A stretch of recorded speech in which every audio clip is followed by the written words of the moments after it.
All right, welcome back to the intelliflo vodcast. Today we're joined by Helen Clark, founder of Mint Blue Consulting. Helen, thank you very much for joining us today this morning. How's your Monday? It's fine, thank you, and delighted to be here, JK. Thank you very much. No, glad for you to be here as well.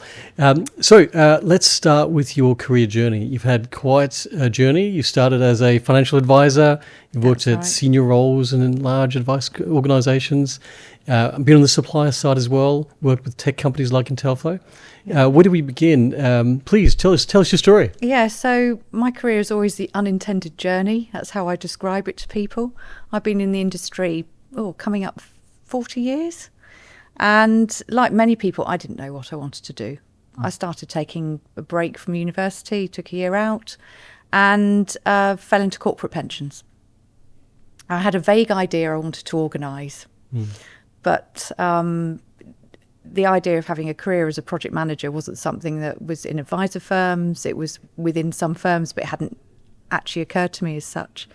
So after a few years of working in the corporate pensions arena with a provider, I had the opportunity to go and work at a local financial advisor firm. Nice. And there I essentially learnt the trade. Yep. It was all paper based. I was doing everything from reconciling the income side of things to admin, to writing reports, to being regulated for mortgages and pensions. It's getting your hands dirty. Absolutely. Yeah. If the post needed taking down to the post office, that's what you did. Yeah, it's awesome. But there was no real tech there. There was things like WordPerfect, and that was about as far as it went. So having trained, I did my FPC exams. They were when they were about 3 rather than the 100 that you have to do today. Yeah. I went and joined a large national. And after a couple of years as retraining as a corporate pension advisor, they were bringing in new tech. It was being built in the industry by a consultancy firm, and I was asked to join the team. And I must admit, the first day I walked in, I went, this is what I want to be doing. Yeah, awesome. This is all project environment. I loved it. It just made all the sense to me. So they actually created a role for me as a project manager within a national firm. It was quite unusual. And this was around 2000 by this stage. So the next 8 years, and particularly the next 5, were very innovative in the industry. We were seeing a lot of emerging new tech. We were trialling things internally. We were looking at how we submitted online bonds and other aspects from there. Contract inquiry messaging was being brought to the fore. And there was operational projects. We were going through M&A. So it was a complete suite of different changes coming through. Then I had the opportunity, as you said, to join a supplier, and I jumped over the fence. And most people tend to stay in their lanes once they're in a particular side. And that was a real eye-opener. I got to experience what it was like to be on the supplier side, delivering out to customers. Good way or a bad way? There were pros and cons. The pressure, actually, that supplier firms are under. Yeah. It was a start-up firm, been going about 5 years. So really got a good understanding as to the software life cycle for product development as well. And I'd done a little bit of product development before in the advisor firm, but this was obviously on a much larger scale. Then I moved into consulting. So I worked for a small firm up in London, and we were helping businesses grow and change, which was really exciting, but not in the hands-on way that I'd been doing it previously. They had proprietary software, and we also had research surveys as well.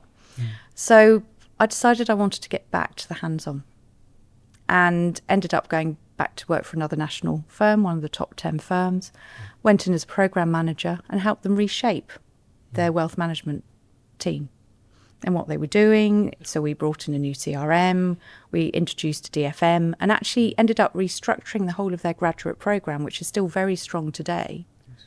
And we could actually decentralise that. We cut, because there was so much automation coming through with all the efficiencies that we put into the business, that they could be recruiting around the country rather than trying to bring everybody into one place and then decentralising. So from those experiences, it led very naturally to setting up my own business. I'd done a little bit of self-employed before, but I really wanted to set up and do something. And it was about bringing that experience, project management, through Mint Blue Consulting, which I set up in 2017 now.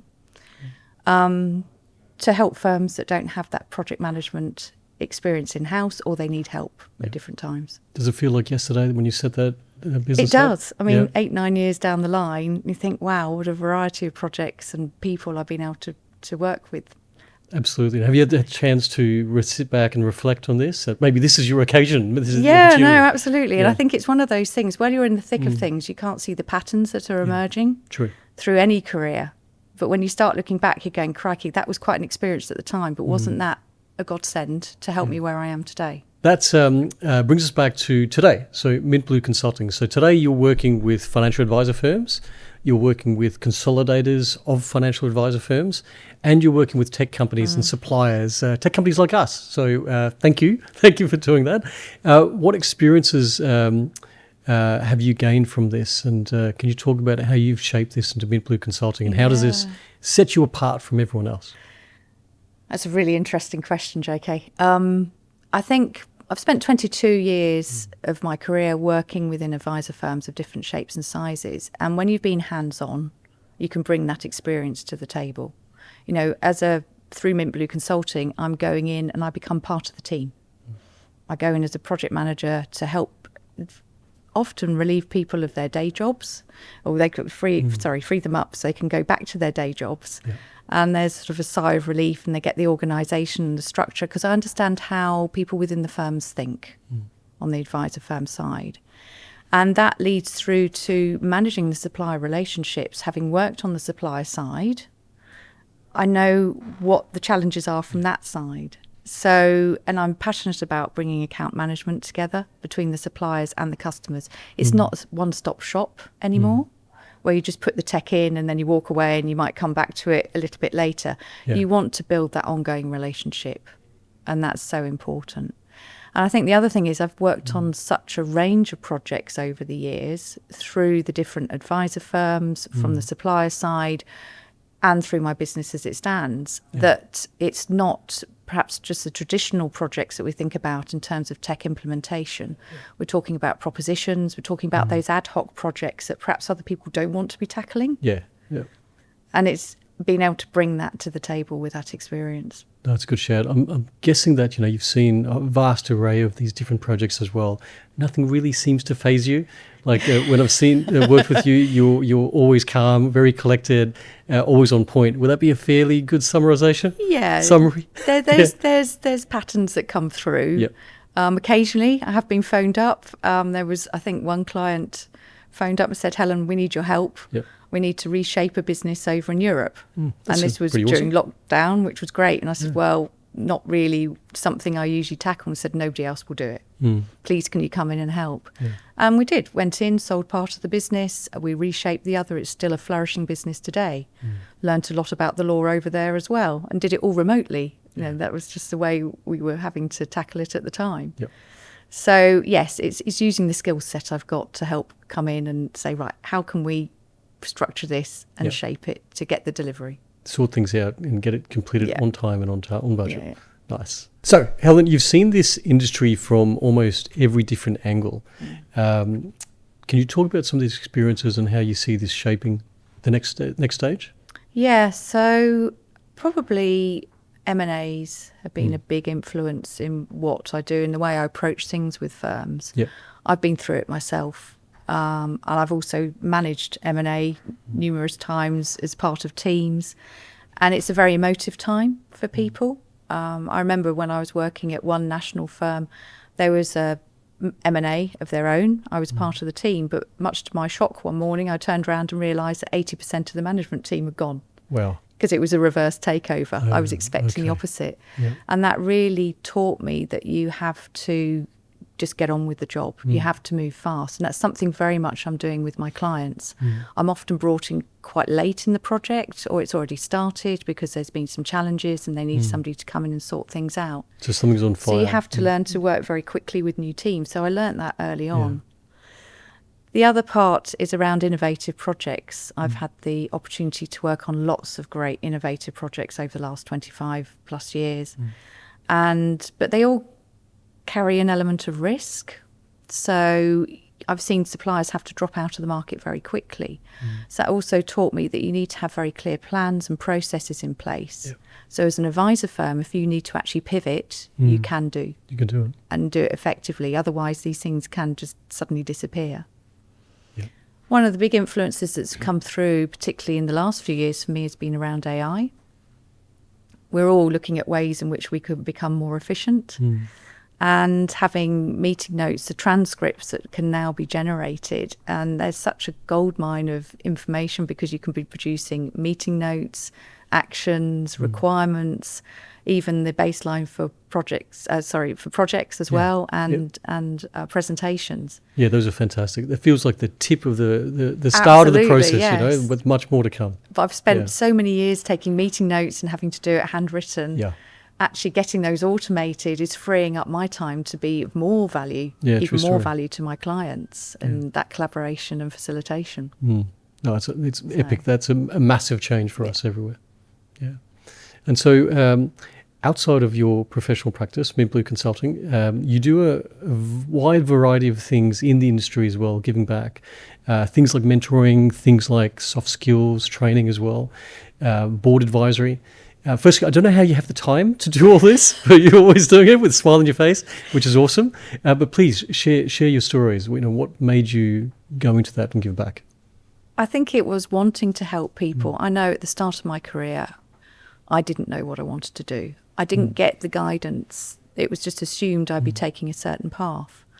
And when you want to take the path that's less trodden, it's hard work. So one of the things I do is going to a school on a regular basis, at least once a year, and help the youngsters with their CVs. Nice. So generally the sixth formers. Yep. And it's not just about shaping those CVs and bringing out their strengths to actually showcase when they're applying for jobs or university or whatever they're looking to do. It's also a bit of career guidance as well. Somebody to talk to. The people that know what they're doing, it's fascinating to hear what they are going to do, and all credit to them. But there's many people out there, young people, that don't. So you're giving them a bit of a nudge to think about certain things, what they can do to research. And that mentoring extends into the industry. And I talk to peers and people I know around the industry on a regular basis. They may be going through periods of change. They may be going through periods of redundancy. It might be they've got some challenges on at work, or they just simply want to chat. Yeah. And more than happy to help. And people will sort of drop in and have a chat for once every 6 months and then on their way. And it's great to see how they're moving on in the industry as well. And that leads really neatly on to working with advisor firms in particular, and to be fair, suppliers on soft skills. Yeah.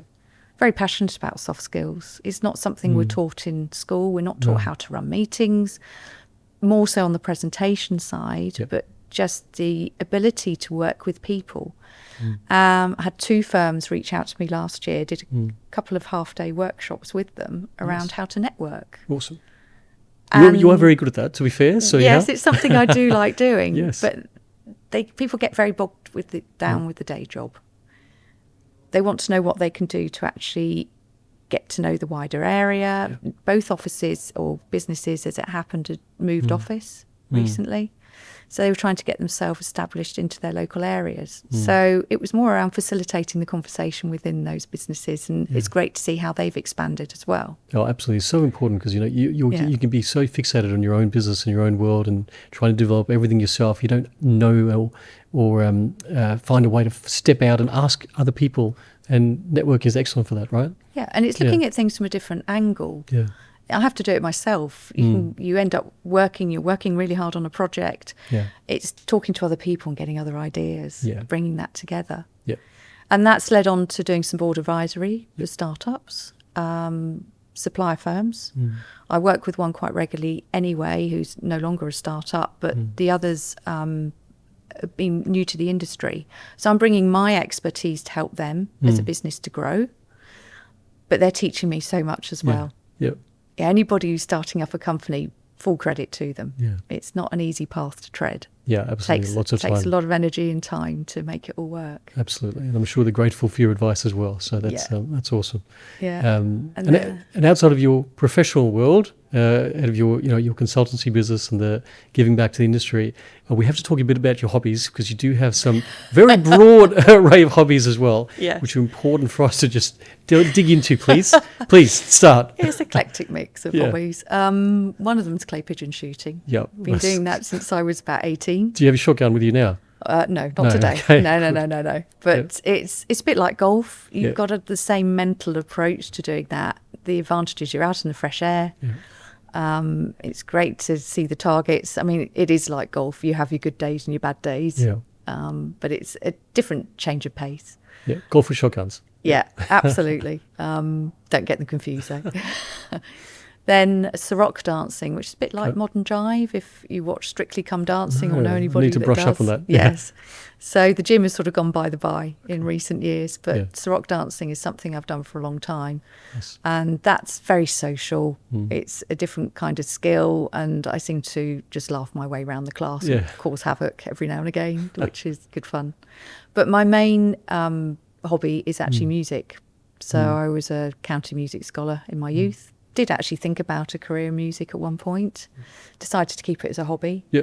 So play violin and piano, primarily the violin these days, and I play for a local symphony orchestra. Oh, fantastic. So one way and another, I'm involved 3 to 5 concerts a year and get invites to play with different groups, which is lovely. I'm kicking myself for not asking you to bring the violin here today, to be honest. But that's fantastic. Well, it did leak onto LinkedIn. Oh, yes. Yes, I our need to check that concert, post. did actually leak onto LinkedIn after our last concert. Yeah, I need to check that out. So on that one. And do a bit of singing as well, just in a local choir.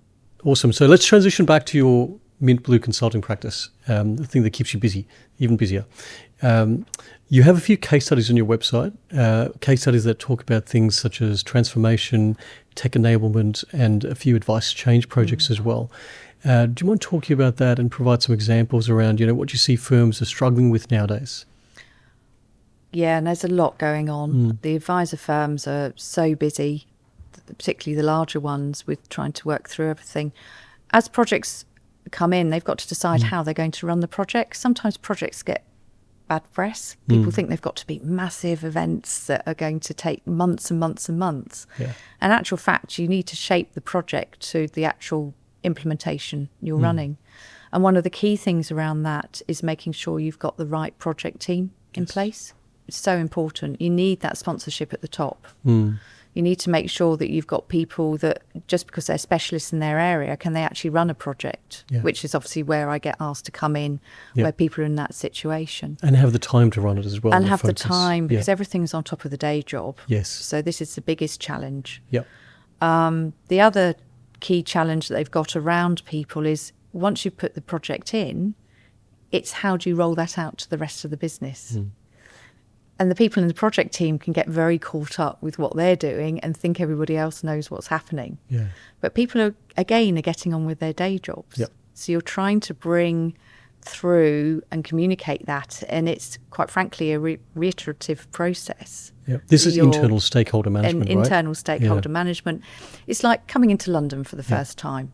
You don't know what you're doing. You've got to work out which trains to get, what the tubes are doing. True. You might have problems, so you've got to take a different route. Yeah, I think I drove into London for the first time, and everyone was like, "Don't drive." Exactly. Well, I didn't know. No, exactly. So you have to experience it, and then the second time it's a bit easier. And then once you've done it multiple times, you know exactly what you're doing. You know what to do if things go wrong. It's true. But we take that for granted. Whereas when you're going into a business situation, you have to keep going through that process until it becomes embedded. And then you can start putting building blocks on the top. Yeah. The other big thing has been around AI and the sheer overwhelm. Businesses have been struggling with decisions. There's been so much like having a sweetie store. Which ones do you test? Which ones do you try? There's been multiple pilots going on. Yeah. So that's been another challenge. And then the tech stacks and the data. Yeah. The more complex your tech stack, the more you've got to think about the integrations, where the data's being passed through, managing all of that. And it's fast becoming a big problem for the people who are actually handling the MI and the reporting at the back end, which can sort of be forgotten about when you're running a project, and it's sort of, well, that will come through later, and then suddenly it becomes really important. It's one of the core pieces. And, back to the AI conversation, we've seen a lot of firms just in analysis paralysis mode, where they're just monitoring and looking without doing anything with no end of the project. Is that something you've seen? Yeah, absolutely. Yeah. I generally get brought in when the decisions have been made. But occasionally I'll get people saying, which one should I choose? And I'm going, well, it depends on your business. It depends what else you've got in there. What do you need it for? It's not a question of we'll just take it. I mean, great to try it, absolutely. But when it comes to actually making the decision, it needs a lot of considered thought. Yeah, no, wise words. Yeah. So from your case studies, do you mind talking about a client story that resonates with you and one that you've seen help bring change? Yeah, so actually recently I've had the privilege of being involved with a digital advice proposition. Really innovative project in the industry. It's trying to address something that's a bit of a challenge at the moment as to the lower end clients. It's an emerging market as well. So it's fairly typical of the situation that I tend to find I'm in, whereby the supplier had already run an initial pilot, contracts had been signed, and then they got to the point and said, actually, we need a project manager on the advisor side. Yeah. So I was then approached from both parties, both the supplier and the client, because it was a previous client. So I went in and helped reshape that project, made sure we were going to actually deliver to what we needed to within the timescales. There was a lot involved. They needed to configure the system, so we had to get that testing set up and coming up with new ways of doing the testing compared to how they'd actually been running the pilot. They were recruiting new people. It was a new division within the company, setting up that proposition. So there was a lot of work and coordination, which the supplier wasn't in a position by that stage to be able to really influence to that extent. We still needed to get sign-off at the exec level. So I helped bring structure and organisation internally. I was freeing up people so they could get on with their day jobs, which was really important. Projects are a bit like magnets at times. They can attract everybody. They want to be involved. So I tend to come in and go, thank you very much. We'll call you when we need you. We'll call you, don't call us. Yeah, absolutely. Yeah. There's usually a sigh of relief that people feel that it is under control and bringing through. And then it wasn't just the implementation, that extended into the bedding in. The test and learn phase. We spent a lot of time building out the new management reporting, how that interacted. It also wasn't one piece of technology. There were several pieces of technology. So like a very complicated change project. So it was actually really more complicated than they thought. So they've been through the test and learn. They've got to make some tweaks on the back of it, and it'll be really interesting to see how they bring that to market later this year. Yeah, no, it's massive. It's all about the people, isn't it? Taking them on the journey and people, and the technology. adoption phase that you talked about is critical. You can't just throw it over the fence and say, good luck. No. And I think it's the days of where you could do that long gone. Absolutely. So, take them on the journey. Some of the firms that you work with start with some big ideas and some large ambitions, but fail to capitalise on these things. So do you want to talk a little bit about that in your experience and how you can help? Yeah, I've had the privilege of working with a lot of entrepreneurs in my time, and it works really well with entrepreneurs and obviously operationally bringing that through. But the reality is we all have hundreds of ideas every day. You know, it might be from writing a book, wanting to write a book, to setting up a business, to moving abroad. The list is endless. But to actually make that work takes time, takes energy, takes money, a lot of resilience as well. So working with startup firms, they start off small. Obviously, they're trying to work out what their target market is. They don't necessarily have all the answers there. They're growing a team. They're looking at funding. It takes a lot of time to get established. And this is where we see some suppliers just focusing on one or two key customers, become integrated with their business. Others go mass market. But it's essentially trying to bring all of this through to make it work. So if it was that easy, all the ideas that we have every day, we would see all of them coming to life. No, absolutely. So you're talking about really about focusing your efforts into one thing and one channel potentially as well. Yeah, and it takes a lot of drive. You really have to have a strong leader as well to make it work. Yeah. I know on the last project or one before that I was working on, if the CEO hadn't been driving that project through, would it have actually happened? Yep. And did they take their executive team and their senior leadership team? Yeah, they have to take it on the journey as well. Yeah. So you have to take people along with your ideas. Yep. And it's not just one conversation. You're having multiple conversations with different people. Absolutely. And so not always smooth sailing, right? There are bumps in the roads. They can be diverted. And Yeah, absolutely. Yeah. I mean, even setting up, I'm part of the Change Curve podcast we set up a couple of years ago, group of 4. And even with that, you're making key decisions about what are you talking about, how frequently you're going to be recording, which podcast technology you're going to be using, who's going to edit it. Yep, true.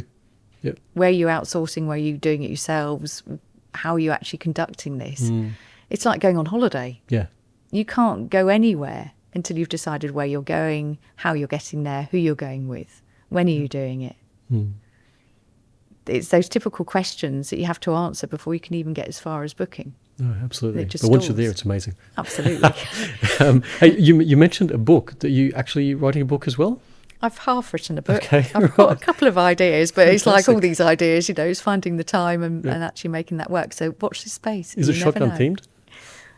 No. No problem. But I could adapt it. You could, yes. And so, you've talked about work in this industry. You kind of tend to work in the intersection of people, process, and technology.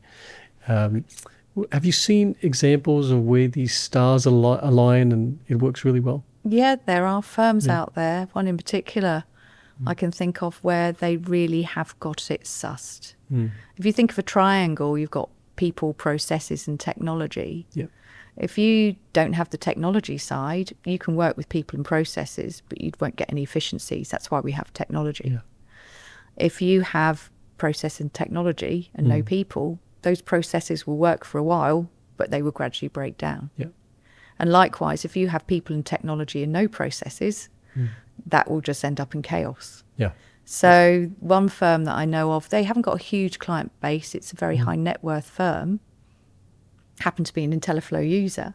Good customer. Absolutely. And they've refined their data and their management through that it gives the bedrock for what they're doing. And firms like that confidence. They know where they are and the processes are there, so they can actually get on with the day job. Yeah, that's important. It's that assurance that everything is there and is underpinning the business. Yep. Yeah. Let's talk about the future.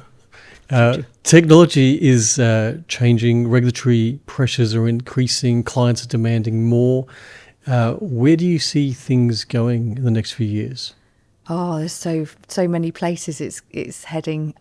Data is absolutely key. Yeah. And the more I'm working with consolidators in this year in particular, the more evident that's becoming. You're trying to bring data between systems, you're trying to get the reporting.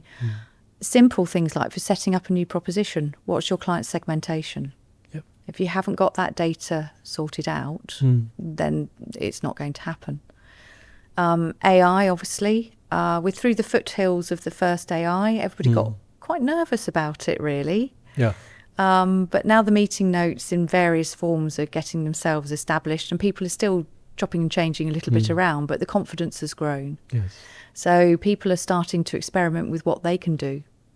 And with the low code and no code applications coming in, the possibilities are endless. So there's more and more conversations around the industry about what people are doing internally. Yeah. There was an article in the press recently talking about data lakes and advisor firms taking the steps to actually start controlling those in a way that they haven't been able to over the last 10, 15 years. Yeah.